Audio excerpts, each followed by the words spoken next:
Welcome back. We've been away from a while. This is the Appalachian newspapers, Unwired Appalachia and Sports Podcast. It's been a minute. New face series, Bobby Gilliam. I believe first time sitting in on Sports Podcast. Yes, yeah, first time. Yeah, after 6-7 years, Corey, we've been doing this for a while. Corey's still Finally got in. Yeah, Corey's still doing everything. So right now we're in the summertime months for high school sports. So we won't talk a whole lot about summer sports locally. I mean, you got your summer camps going on. You got basketball camps, football camps, 7-on-7. Baseball season, it's technically still going on, but all of our teams are out of it. So we'll move on. We'll talk about something me and Bobby both love. We could talk about it all day. The Cincinnati Bengals. This week is the first week of mandatory mini camps. Yes. Bobby, a lot of stuff going on with these contracts. First off, what do you think about the Trey Hendrickson situation, and does this thing come to a resolve sooner or later, in your opinion? I believe it will be resolved soon. The only issue right now is that he's done this now like 2 or 3 years in a row. Absolutely. So if you're going to complain about your contract every year, sign a 1-year deal and move on. But if you're going to take a contract extension at that, play it out. Yeah. Now, look, I do think he does deserve more money, and I think freeing up Jermaine Pratt this year is going to allow them to try to give him a better offer than they have. So hopefully they can get something lined out in this. Yeah. But we'll have to wait and see. Yeah, I think that was a fantastic point about releasing Jermaine Pratt yesterday. That frees up about $8 million in cap space per season. You don't have a ton of other big contracts except for the Higgins and Chase and Burrow contracts. Those are huge contracts, which take up a lot of money. But other than those three, Orlando Brown's making pretty decent money, but that should free up enough money to get Hendrickson where he wants. I'd imagine that's what they're wanting to do with that. So if they can get that done sooner than later, get him in camp. And then our other real big issue right now is Shamar Stewart, another defensive end, the rookie. In this situation, to me, seems usually I'm take the player side. In this side, I take Shamar Stewart's side. The other situation, the Hendrickson, is a little bit fuzzy, but what's going on with Shamar Stewart is they're trying to implement a new precedent in his contract, according to him. Now, this ain't reported everywhere.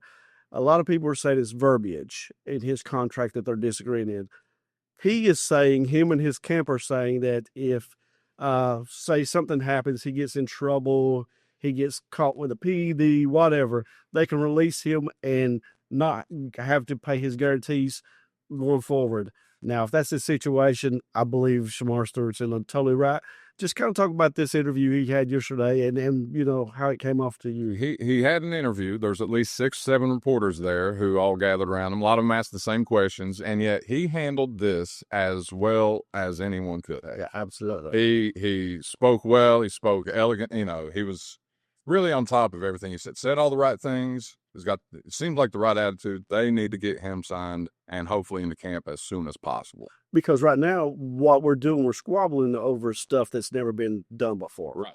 Every other rookie in the league, other than 5, I believe I looked that up, that says every rookie signed except for 5 this year. And I believe they're all first rounders or hold out. Yeah.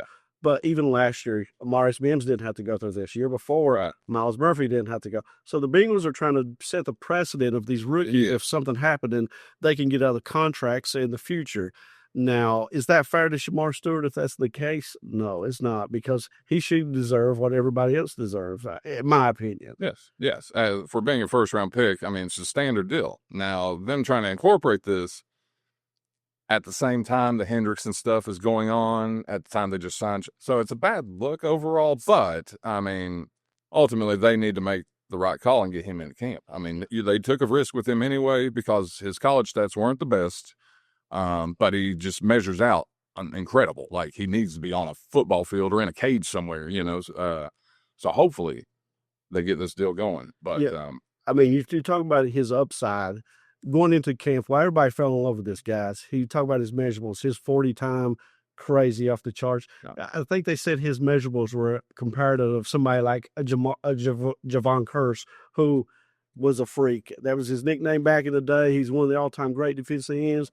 If your measurables are like that, I mean, people can see, you know, they see money signs. I mean, you're going to be, you have talent if they can get it out of you. Now, he was raw.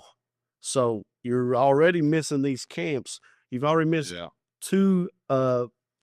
What is it? It's not mandatory, but it's two volunteer mini camps already. So you got to get this guy in the camp and get him these reps. And it would be great to have him, kind of fall around Trey Hendrickson, get both of them in there, let him learn from Hendrickson. I think that would be a great step. And just kind of talk about, what you would, this defense, because these are two big keys of this defense. Last year, this defense was a big problem. It was the problem last year. And a lot of it, I know up front we had our issues with a lot of injuries. Our D tackles stayed hurt. Defensive end stayed hurt. However, that's secondary. Cam Taylor-Britt has to lead that squad, and he had a down year. He's coming back from injury, wasn't his best. Good to see guys like Battle and Newton come on the scene and really try to, they've played their way into that line. So, and everything I've seen this offseason, videos they post on online and everything, this team looks ready to go. So getting Hendrickson and Stewart in there we need to get this train rolling, and it's ready to go now. So back to what we were saying, I mean, another thing about this defense last year that, you mentioned you had a lot of injuries. Dax Hill was one of those injuries. Yeah. This guy was a first-round pick. He had won one of those starting cornerback jobs last year. What was it, second game of the season? He goes down. He doesn't play again. Midway through the year, Logan Wilson, the lead linebacker, goes down. I mean, it was like a lot of people talk about how bad this defense was, but they don't talk about why. Right. And, why is, we've lost how many games by a score last year? 6, 7 games. Yeah. A lot of them less than 5 points. A lot of them by 1 to 3. So you get some of those key guys back. Maybe they make a stop here or there. Maybe make a play here or there. Maybe this team was in the playoffs last year. Well, yeah. I mean, and who's to say with these guys coming back? And then you had Higgins out some games. Jamar Chase was in that where he missed the first game of the season. So I think this team has a lot of upside. And I guess before we move on from the Bengals, even with that Pratt money, say you have one more guy to sign or one position to sign, where are you looking to kind of saw this team up at? Like I said, you can go any direction there. However, I would almost love to see them try to work out a deal and get Mike Hilton back in and work with that secondary, because he's one of the best nickel corners out there and just the guy you want in that locker room. I want him with those guys, helping them. I would love to see him pick up somebody like that. I'm with you. You can never have enough cornerback help.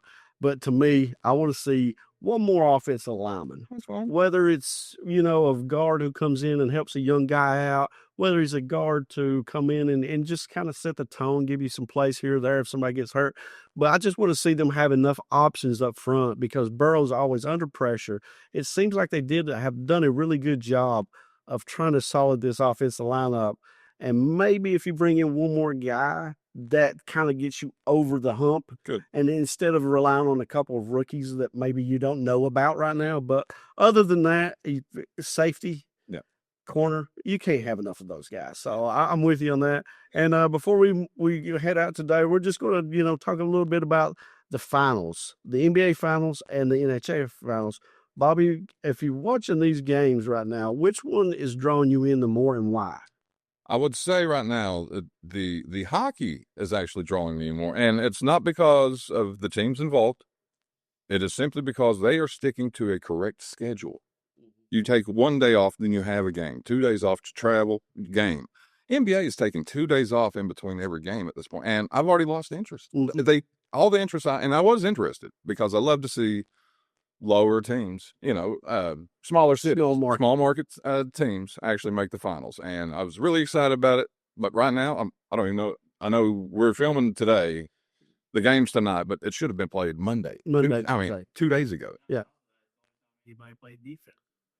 Yes. And then OKC is fun to watch. Mention the defense. OKC is, you like defense, they're fun to watch with defense. That game 1, I was excited about the NBA finals.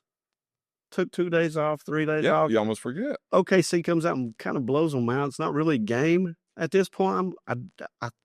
I imagine OKC wins if nothing crazy happens. And then you watch the first 2 of those hockey games, and every second there's something. It's comebacks, double overtime. Yeah, go to overtime. It's such a fun series, and I think hockey's really done a good job especially the last couple of seasons, of giving fans what they want. Yeah.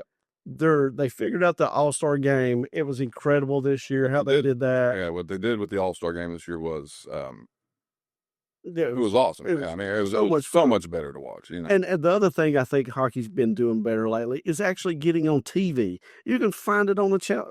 For 20 years, if you wanted to watch you had to guess from season to season. Yeah. And so I think they've been doing a good job about that. NBA is fun, like you said. I've watched more playoffs this year than I have in a while. Tyrese Halliburton, fun to watch. oh, Gilles however you say his name, I've never been able to say it. I'd probably just say SG. But however you want to say it, that's okay. They're such a fun team. OKC, Shea, and they lose you, like you said. You get into it, and then it's like 3 days later. So I said you lose interest. I mean, things happen in life. You can't just sit there and wait for the finals. Like they should be happening. It's already dragged out way too long. And like I said, Halliburton having the postseason he has, Jalen Williams coming on for Oak City, really bringing in good minutes and really being that next, almost a Pippen to Shea, you know. So he's emerging as a number 2 star. Yeah, like right now they should win it. However, the first game went exactly how Indiana's postseason's gone. The second game went exactly how Oak City's. So who knows at this moment? Yeah. I mean, if game 3 could go. And another thing I think that I don't like myself is it's on ESPN and ABC. I'm not a fan of that. Like the playoffs when they were on TNT, get up to the conference championships. You got Shaq and the crew, Ernie and Charles. It's so much fun to watch the post game. You got some entertainment. You got some different analysis. You got guys on there having fun.